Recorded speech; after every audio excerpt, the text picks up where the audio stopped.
This is how Sunday morning prayers ended at a Sikh temple near Milwaukee. The emergency services called after a gunman started shooting at the congregation. First emotion is that of shock. Then there was a sense of grief and frustration. What can we expect for our kids? How can we move on?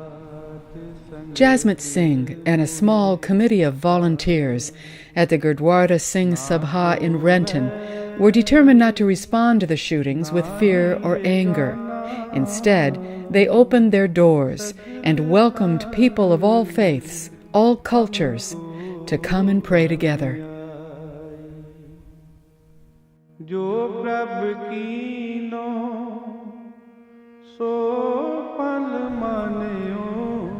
What I realized is it was not just the Sikh community that was grieving. There were a lot of other people who really needed to express the emotions that they were feeling.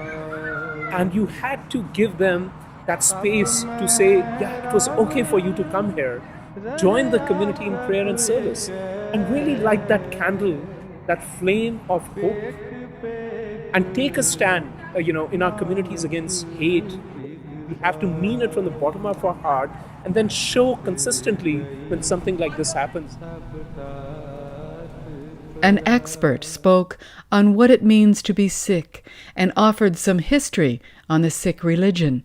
Civic dignitaries, including a U.S. senator and gubernatorial candidates, spoke of a common vision of a world based on compassion and justice, a world without hate. All of them stand up there and say, this is what we want our world to look like. This is what the common fabric of America is all about. Outside, members of the Sikh community held up banners representing each of those who died in Wisconsin. What does it mean to lose a father? What does it mean to lose a brother? What does it mean to lose a mother?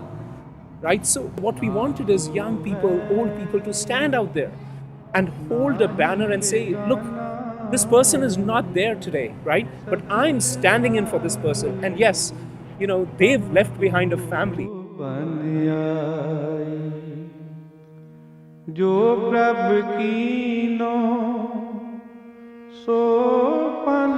Over 1,300 people came to pray in silent solidarity that day in August. The response surprised Jasmine and his small committee of volunteers. Those who came to share the grief, to pray together, and to share a meal were people of all faiths. And they were more than that.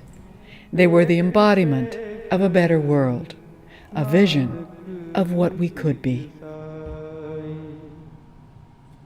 There were people who were from the Asian community, from the African community, from the white community, from the Jewish community, from the Muslim faith, from all different representations, all different demographics in our community. And that to me was very heartening, because all of them were here for no other reason except that they wanted to show their support to the Sikh community and again light that candle of hope. Right? And to me, that was extremely precious. You can take away everything from a community, right? But you cannot take away hope. Na ko vairi, nahi begana, sagal sang humko ban aaya.